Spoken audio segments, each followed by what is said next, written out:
Hello दोस्तों, आपका स्वागत है हमारे चैनल मिस्टर आगा पर। अगर आपको डर और रहस्य से भरी कहानियां सुनना पसंद है तो हमारे चैनल को सब्सक्राइब करना ना भूलें और कमेंट में जरूर बताइए आप हमें किस शहर से सुन रहे हैं और आपको किस तरह की कहानियां सबसे ज्यादा पसंद हैं। तो चलिए बिना देर किए शुरू करते हैं आज की कहानी।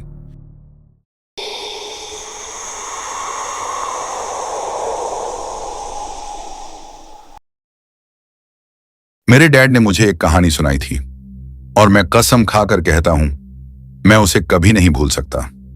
वजहें कई हैं, शायद इसलिए कि वो पहली कहानी थी जो उन्होंने बचपन में मुझे सुनाई थी और शायद इसलिए भी क्योंकि वो मेरे दादा की मौत की कहानी थी। लेकिन सच कहूं, असली वजह ये नहीं है। टीवी पर या कभी किसी पब्लिक जगह पर लोग भूत प्रेत या एलियंस के बारे में बातें करते सुनाई दे जाते हैं और दिमाग में तुरंत एक ही बात आती है, बकवास है, लोग बढ़ा चढ़ाकर बोल रहे हैं, कोई मजाक कर रहा होगा। पर फिर एक ऐसी घटना होती है जो सारे टुकड़े जोड़ देता है और वो बातें जिन्हें आप अब तक हंसी में टालते थे अचानक सच्चाई लगने लगती है। जैसा कि मैंने कहा, यह कहानी मेरे डैड ने मुझे सुनाई थी। वो कसम खाकर कहते कि सब सच है, मगर मैं कभी उन पर यकीन नहीं करता था। लेकिन जब मैंने इंटरनेट खंगालना शुरू किया तो धीरे धीरे मेरी सोच बदलने लगी। मुझे ऐसी और भी कहानियां मिली, बिल्कुल वैसी जैसी मेरे डैड ने बताई थी। और फिर ज्यादा वक्त नहीं लगा मुझे मानने में कि रेक की कहानी सच है।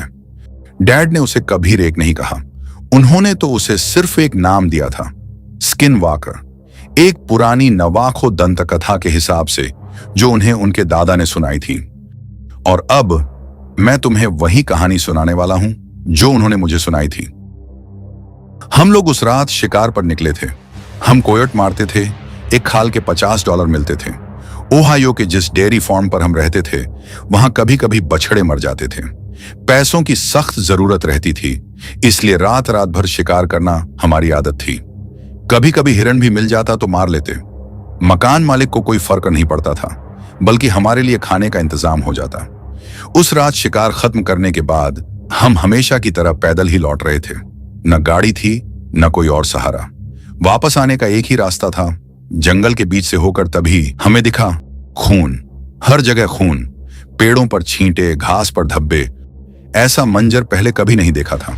हमने पहले सोचा कोयोटों का झुंड होगा। कई बार वो इकट्ठा होकर हिरणों पर हमला कर देते थे, लेकिन ये वैसा नहीं था। डैड का कहना था शिकारी जानवर साफ सुथरे तरीके से मारते हैं, बीमार, बूढ़े या कमजोर को चुनते हैं, उसे कोने में घेरते हैं और आखिर में झुंड का अल्फा उसका गला चीर देता है। एक झटके में काम खत्म। लेकिन यहां नजारा अलग था। 3 लाशें बिखरी पड़ी थीं, कहीं सिर पड़ा था, कहीं टांग, कहीं पूरा धड़। शिकारी ऐसा नहीं करते, वो मजे के लिए नहीं मारते। जो भी था उसने खाने के लिए नहीं बल्कि खेलने के लिए मारा था। डैड ने कहा, तू घर जा, उनके हिसाब से ये जंगली कुत्तों का झुंड रहा होगा। लेकिन मैं अकेला 2 मील का जंगल पार करके घर कैसे जाता? मेरे पास बस 1.22 कैलिबर की राइफल थी और जेब में छोटा चाकू। मैं तब सिर्फ 13 साल का था। डैड के पास शॉटगन थी। मैंने जिद की कि मैं भी साथ रहूंगा और फिर हमने उस चीज के निशान तलाशने शुरू किए। निशान ढूंढना मुश्किल नहीं था, हर जगह खून ही खून था। या तो उसने हिरण को घसीटा था या उसे घायल करके छोड़ दिया था। उस रात पहली बार मैंने डैड को डरे हुए देखा। हमें अजीब अजीब आवाजें सुनाई देने लगीं। मैंने दुनिया भर के जंगलों में वक्त बिताया है, लेकिन वैसी आवाजें फिर कभी कहीं नहीं सुनी। हिरण, लोमड़ी, खरगोश, पक्षी सब ऐसे चीख रहे थे जैसे किसी ने उन्हें डरा दिया हो। रात के 12 या 1 बजे थे। उस वक्त तो सिर्फ लोमड़ी या कुछ पक्षी ही चलते हैं, पर यहां सब जानवर जागे हुए थे। पंछियों के झुंड पेड़ों से टकरा टकरा कर भाग रहे थे। हमने कोयोटों का झुंड भी देखा। पहले लगा वही है, पर वो तो हमारी तरफ भागते हुए आ रहे थे। हमें देखकर भी नहीं रुके, सीधे निकल गए। फिर हिरण भागे, खरगोश भागे, लोमड़ी, जंगली सुअर सब भाग रहे थे। हम समझ गए थे कि जिस चीज का पीछा हम कर रहे हैं उससे सब जानवर डर रहे हैं, पर हम फिर भी नहीं रुके। डैड जिज्ञासु थे, हमेशा मुसीबत का सामना करने वाले, और मैं उनके पास ही रहना चाहता था। आखिर हम एक खाली मैदान पहुंचे। पहले वहां सोयाबीन बोई जाती थी, पर उस वक्त खाली पड़ा था, मिट्टी का खुला मैदान। वहां हमें जमीन पर पैरों के हल्के निशान नजर आए, जैसे किसी छोटे जानवर के हों। उसका वजन 100 पाउंड से ज्यादा नहीं होगा, पर वजन से डरावनी चीजें तय नहीं होती। मैंने 40 पाउंड के बॉबकैट को इंसान का गला चीरते देखा है। निशान हमें पहाड़ी पर बने एक पुराने स्कूल तक ले गए। आधा हिस्सा तूफान में गिर चुका था, कोई वहां रहता नहीं था। कभी कभी नशेड़ी या बेघर लोग शरण लेते थे। शुरू में लगा शायद वहीं होंगे, पर जल्द ही समझ आ गया कि ऐसा नहीं है। 50 गज दूर पहुंचते ही हमने एक आवाज सुनी, एक अजीब सी चीख, जैसे कोई एक ही वक्त पर चीख भी रहा हो और गुर्रा भी रहा हो। 20 गज दूर पहुंचकर हमने और साफ सुना, जैसे कोई पानी से भरी बाल्टी को झुला रहा हो और साथ में कागज फाड़ रहा हो। डैड झुके और मुझे इशारा किया कि उनके पीछे रहूं। उनका प्लान था, जैसे ही दिखे गोली मारे और तब तक मारे जब तक हिले नहीं। मैं उनके कंधे से झांक रहा था और तभी हमने उसे देखा। वो झुका हुआ था, किसी जानवर का मांस नोच रहा था। खून दीवारों पर चिपका था, चांदनी में चमक रहा था। वो इंसान जैसा दिखता था, पर इंसान नहीं था। उसके हाथ पांव इंसानों जैसे थे, मगर बैठने का अंदाज बंदर जैसा था। उंगलियां असामान्य रूप से लंबी थीं, सिरों पर नुकीले पंजे। उसकी त्वचा इतनी पीली जैसे धूप में झुलसा हुआ सफेद कागज। डैड रुके। उन्होंने गोली नहीं चलाई। शायद वो समझ रहे थे कोई इंसान है। उन्होंने गला खंखारा ताकि वो मुड़े, और उसी पल पूरा जंगल शांत हो गया। चारों तरफ भयानक सन्नाटा छा गया, और फिर उसने मुड़कर देखा। उसकी चीख ने मेरी रीढ़ जमा दी। वो डैड पर कूद पड़ा। मैंने डैड को बचाने की कोशिश की। मैंने .22 कैलिबर राइफल से 5 गोलियां उस पर दागी, मगर वो हिला तक नहीं। मैं बंदूक की बट से मारने लगा, पर उस पर कोई असर नहीं हुआ। वो डैड को नोचता गया। पहले पेट फाड़ा, फिर गला, आंखें उखाड़ी, सिर की खाल उधेड़ी, जबड़े तोड़े, पसलियां चीर दी। मुझे बस इतना याद है कि किसी तरह डैड का चाकू उसके कंधे में ढंसा, और अगले ही पल मैं डैड को पीठ पर उठाकर भाग रहा था। पीछे से उसकी चीखें गूंज रही थीं, पेड़ों की डालियां टूट रही थीं, हर आवाज ऐसे जैसे कोई कुल्हाड़ी से पेड़ चीर रहा हो, पर मैंने पीछे मुड़कर नहीं देखा। आखिरकार मैं लड़खड़ाता हुआ खेत के किनारे जा गिरा। सामने मकान मालिक और उसके दोस्त आग के पास बैठे शराब पी रहे थे।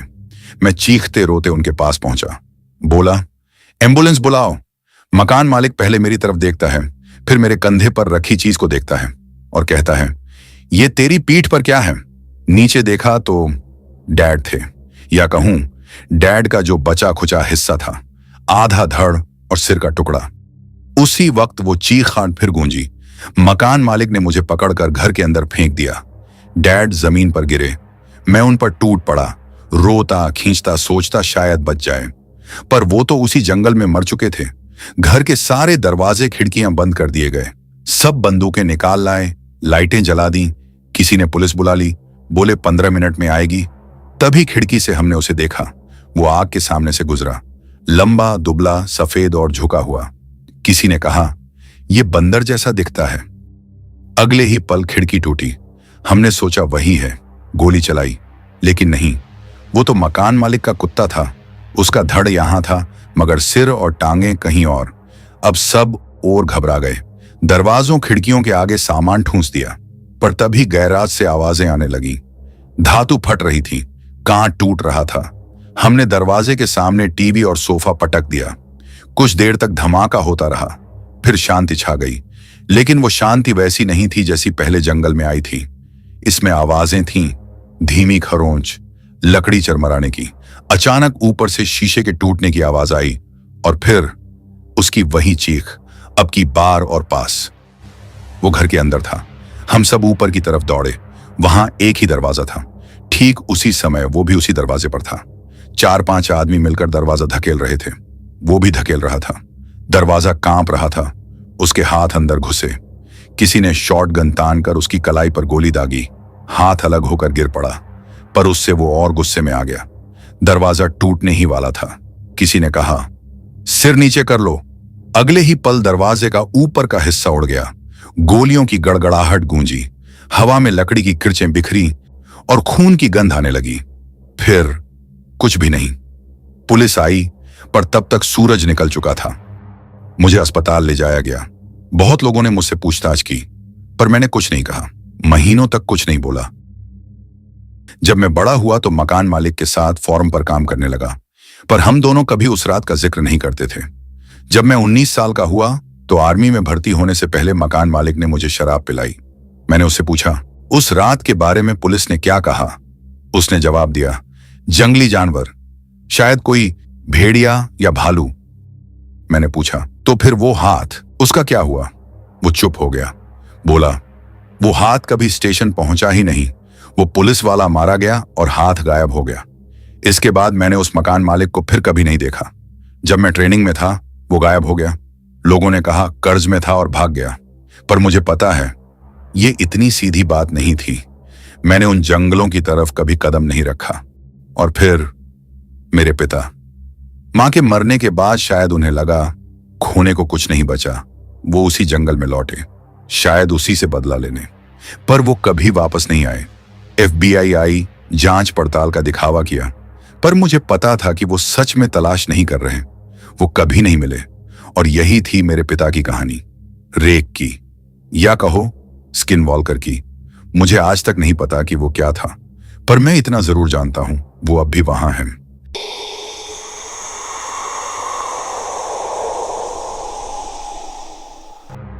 मैं हमेशा से यही मानता था कि ये दुनिया सुरक्षित है। भूत प्रेत, अंधविश्वास, टोना टोटका, ये सब बस पुरानी कहानियां हैं जिन्हें लोग रात में बच्चों को डराने के लिए सुनाते हैं। Skin walker, wendigo, shape shifters, इनके नाम मैंने सुने थे, लेकिन मेरे लिए ये सब हॉरर फिल्मों की स्क्रिप्ट से ज्यादा कुछ नहीं थे। किताबों और इंटरनेट पर पढ़ी हुई बातें जो सुनने में दिलचस्प लगती थीं, मगर हकीकत से उनका कोई लेना देना नहीं था। मेरे हिसाब से जिंदगी का असली डर बिलों का न भरना, नौकरी खो देना या फिर अकेलेपन से लड़ना है। बाकी सब तो बस दिमाग का खेल है। फिर एक दिन खबर आई, मेरे अंकल एलिजाह की मौत हो गई। उनकी कोई पत्नी नहीं थी, न ही बच्चे। जिंदगी का ज्यादातर हिस्सा उन्होंने अकेले ही बिताया था। लोग कहते थे वो अजीब थे, ज्यादा मेलजोल पसंद नहीं करते थे और अक्सर हफ्तों तक पहाड़ों के उस केबिन में गुम रहते थे जो उनकी मौत के बाद मुझे विरासत में मिला। वो केबिन वायोमिंग के पहाड़ों में एक छोटे से टाउन के बाहर घने जंगलों के बीच था। मां हमेशा वहां जाने से रोकती थीं, कहती थीं कि वहां भूत प्रेत रहते हैं, लेकिन मैंने उनकी बात नहीं मानी। सच कहूं तो नौकरी का दबाव, कर्ज का बोझ और गर्लफ्रेंड से हुए ब्रेकअप ने मुझे अंदर से बिल्कुल खाली कर दिया था। मैं शहर के शोर शराबे से दूर कुछ दिन अकेले बिताना चाहता था। फिर अक्टूबर की शुरुआत में मैंने अपनी कार निकाली और केबिन में कुछ दिन रहने के लिए निकल गया। रास्ता लंबा था, लेकिन जितना आगे बढ़ता गया उतना ही शहर की हलचल पीछे छूटती चली गई। धूप पेड़ों के बीच से छनकर सड़क पर गिर रही थी और कभी कभी कोई हिरण या खरगोश सड़क पार कर जाता। मुझे लगा जैसे मैं किसी और ही दुनिया की तरफ जा रहा हूं। रास्ते में कई छोटे छोटे कस्बे आए। वहीं एक पुराने से डाइनर में मैंने कॉफी पीने के लिए गाड़ी रोकी। डाइनर छोटा था, लकड़ी की टेबलें और कोनों में लगे जूक बॉक्स से धीमी आवाज में कोई गाना बज रहा था। मैंने ऑर्डर दिया तो वेट्रेस, जो लगभग मेरी ही उम्र की लग रही थी, अचानक पूछ बैठी, क्या आप जंगल के पास वाले केबिन जा रहे हैं? उसके सवाल पर मैं चौंक गया। मैंने हाँ में सिर हिलाया। वो मुझे कुछ पल तक अजीब नजरों से घूरती रही, जैसे कुछ कहना चाहती हो, लेकिन खुद को रोक लिया। फिर बिना एक शब्द बोले मुड़कर चली गई। उस वक्त मुझे अजीब जरूर लगा, लेकिन मैंने ज्यादा ध्यान नहीं दिया। सोचा शायद छोटे टाउन के लोग अजनबियों के बारे में जिज्ञासु होते हैं, या शायद मेरे अंकल का नाम वहां अब भी किसी को याद था। मैं जंगल के रास्ते से गुजरते हुए उस केबिन तक पहुंचा। केबिन बहुत पुराना लग रहा था। दीवारों पर गहरी दरारें थीं, लकड़ी का रंग फीका पड़ चुका था और छत झुकी हुई थी, जैसे किसी भी पल गिर जाएगी। मगर इन सब से भी ज्यादा अजीब था वहां का सन्नाटा। न पंछियों की चहचहाहट, न पत्तों के हिलने की सरसराहट, बस गहरी घुटन भरी खामोशी। ऐसी खामोशी जैसे कोई परछाइयों में छिपकर चुपचाप मुझे देख रहा हो। पहले कुछ दिन शांति से बीत गए। केबिन बहुत पुराना था, जगह जगह धूल जमी थी, फर्श चरमराता था और हर कोने से मकड़ी के जाले लटक रहे थे। मैंने तय किया कि थोड़ा थोड़ा करके सामान समेटूंगा। जब मैं ऊपर के शेल्फ साफ कर रहा था, तभी धूल के गुबार में से एक पुरानी चमड़े से बंधी डायरी गिर पड़ी। उसका कवर पीला पड़ चुका था, किनारे फट गए थे और बीच बीच में नमी से पन्ने चिपक गए थे। पहले तो मैंने सोचा ये बस मेरे अंकल की कोई पुरानी नोटबुक होगी, लेकिन जैसे ही मैंने उसके पन्ने पलटने शुरू किए, मेरे हाथ ठिठक गए। उसमें रोजमर्रा की बातों के बजाय ऐसी बातें लिखी थीं जिन्हें पढ़कर रोंगटे खड़े हो जाएं, जैसे किसी अंधेरे रहस्य की परतें खुल रही हों। पन्नों में बार बार एक ही शब्द आता था, खाल चुराने वाले। कहीं कहीं कुछ अनजान भाषा के प्रतीक बने थे जिन्हें मैं समझ भी नहीं पा रहा था। और फिर एक लाइन ने मेरे पूरे शरीर में ठंडक भर दी। वो शैतान रूप बदलता है, जिसे देखता है उसी का चेहरा अपनी पहचान बना लेता है। क्या बकवास है। मेरे अंकल शायद सच में सनक गए थे, मैंने खुद से कहा, और वो डेयरी टेबल पर रख दी। लेकिन 5वीं रात कुछ ऐसा हुआ जिसने मेरे यकीन को हिला दिया। घर के पीछे कीचड़ में मुझे इंसानी पैरों के निशान दिखाई दिए, लेकिन उनकी उंगलियां बहुत लंबी और अजीब तरह से टेढ़ी थीं। देखने में ऐसा लग रहा था मानो आधा इंसान और आधा जानवर हों। मैं कुछ देर झुककर उन्हें देखता रहा, फिर हिम्मत करके निशान का पीछा करने लगा। निशान मुझे धीरे धीरे पेड़ों के बीच घने जंगल में ले गए, और फिर निशान अचानक खत्म हो गए, जैसे जो भी था वह चलते चलते गायब हो गया हो। मैं कुछ देर चुपचाप खड़ा रहा, और फिर मुझे ऐसा लगा जैसे पेड़ों के बीच काले साए जैसा कुछ हिल रहा हो, मगर साफ दिखाई नहीं दे रहा था। ना जाने क्यों, मगर मेरे दिल ने तुरंत वहां से भागने को कहा।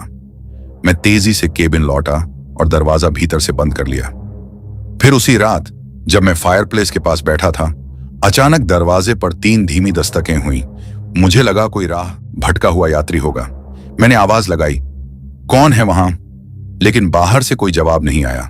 कुछ पल बाद बरामदे की पुरानी लकड़ी धीरे धीरे चरमराने लगी, मानो कोई बेहद हल्के कदमों से वहां टहल रहा हो। और फिर अचानक सब शांत हो गया। अगली सुबह जब मैंने दरवाजा खोला तो मेरी नजर सीधी चौखट के सामने पड़ी एक चीज पर अटक गई। वहां एक मरी हुई लोमड़ी पड़ी थी। उसकी आंखें पूरी तरह फटी हुई थीं, जैसे उसने मरने से पहले कुछ ऐसा देखा हो जिसे देखकर इंसान पागल हो जाए।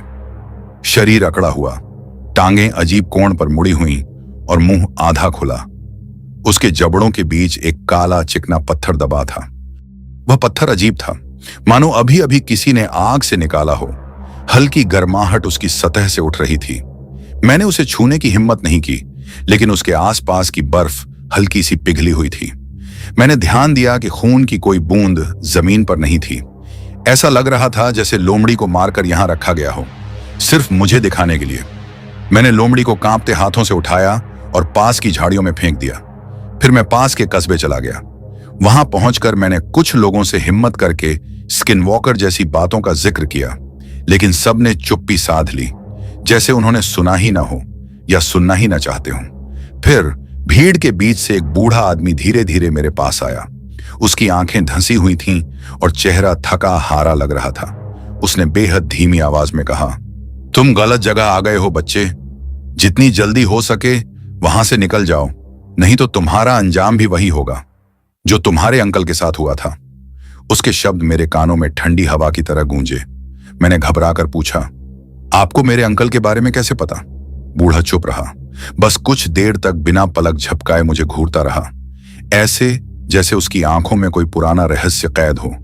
मेरे रोंगटे खड़े हो गए। मैं बिना कुछ कहे वहां से निकल पड़ा। शाम तक मैं वापस केबिन पहुंच चुका था, थका हुआ, मगर उस अजीब मुलाकात का बोझ अब भी मेरे सीने पर दबाव डाल रहा था। उसके बाद फिर मुझे अजीब सपने आने शुरू होने लगे। मैं खुद को कई बार ठंड में नंगे पैर जंगल में खड़े पाता, या अपनी ही आवाज पेड़ों से आती सुनता। कभी आईने में देखता तो मेरे होंठ हिल रहे होते, लेकिन मैं कुछ बोल नहीं रहा होता। धीरे धीरे मेरे अंकल की डायरी में लिखी हर चीज मुझे सच लगने लगी। वही अजीब बीमारी, वही बेचैनी मुझे भी महसूस होने लगी जो मेरे अंकल को हुई थी। डायरी में उन्होंने एक जीव के बारे में लिखा था जो उस इंसान का रूप धारण कर लेता है जिसे वो बहुत दिनों तक देखता है। और फिर 11वीं रात, आसमान पर बादल छाए थे, हवा खिड़कियों को हिला रही थी और जंगल से आती टहनियों की खड़खड़ाहट पूरे केबिन में गूंज रही थी। उसी अंधेरे में मैंने एक आवाज सुनी, मेरे अंकल की आवाज, मुझे अंदर आने दो, जेम्स। धीरे धीरे मैंने खिड़की की तरफ नजर घुमाई और वहां कांच के पार अंधेरे में उनका चेहरा झांक रहा था। लेकिन वो चेहरा वैसा नहीं था जैसा मुझे याद था। आंखें अस्वाभाविक रूप से बड़ी, मुस्कान इतनी चौड़ी जैसे किसी ने उनकी त्वचा खींचकर जबड़ों तक फैला दी हो। उंगलियां बेहद लंबी और पतली, जैसे हड्डियों पर खाल छड़ी हो। काले नुकीले नाखून शीशे पर धीरे धीरे खुरच रहे थे। मैं जड़ हो गया, सांसें रुक गईं। तभी वो आवाज फिर आई, अंदर आने दो मुझे। लेकिन इस बार आवाज अलग थी। वो मेरी ही आवाज थी। खिड़की के बाहर वही चेहरा अब मेरे हाव भाव की नकल कर रहा था। आंखें बिल्कुल मेरी जैसी, होंठ भी, मगर अजीब सी टेढ़ी मेढ़ी मुस्कान के साथ। उस क्षण मेरे पूरे बदन में झुरझुरी दौड़ गई। ऐसा लगा जैसे कोई अदृश्य हाथ मेरी आत्मा को छू गया हो। मैं घबराकर अंधेरे जंगल में भागा। हर मोड़ पर मुझे लगा कोई मेरे पीछे है। कभी कदमों की आहट पास आती, कभी पेड़ों के बीच परछाइयां सरसराती। मैं लगातार दौड़ता रहा, तब तक दौड़ता रहा जब तक फेफड़े जलने नहीं लगे और पैरों से ताकत जाती न रही। ठंड और थकान से मेरा शरीर जवाब दे चुका था। आखिरकार मैं एक बड़े पत्थर के नीचे गिर पड़ा। वहीं ठिठुरते हुए मैंने पूरी रात काटी। नींद तो आई ही नहीं। हर हल्की सी आहट, हर पत्ते की सरसराहट पर मैं कांप कर उठ बैठता। सुबह होते ही मैं लड़खड़ाते कदमों से आगे बढ़ा और किसी तरह एक रेंजर स्टेशन पहुंचा। कांपती आवाज में मैंने पूरी कहानी बयां कर दी। रेंजर उसी वक्त मेरे साथ केबिन तक गया। उसने हर कोना कोना देखा, लेकिन वहां कुछ भी नहीं था। ना कोई चेहरा, ना कोई निशान, ना ही वो पत्थर। मगर मैं जानता था, मैंने जो देखा था वो सच था। और सच ये था, वो अब भी कहीं बाहर मेरी ही शक्ल में इंतजार कर रहा था। मैं अब शहर लौट आया हूं। घर में मौजूद हर एक आईना हटा दिया है, फोन नंबर बदल दिया है। मैं अब किसी से मिलता नहीं। मैंने सोचा मैं जितना लोगों से दूर रहूंगा उतना ही सुरक्षित रहूंगा। लेकिन पिछले हफ्ते रात के ठीक 3:12 पर मैंने खुद को अपने ही दरवाजे के पास खड़ा देखा। दरवाजा आधा खुला था। मुझे याद नहीं कि मैं कब नींद से उठा और वहां कैसे पहुंच गया। मगर उससे भी डरावनी बात यह थी कि जब मैंने सिक्योरिटी कैमरे की फुटेज देखी तो उसमें कुछ भी नहीं था, बस 6 घंटे का काला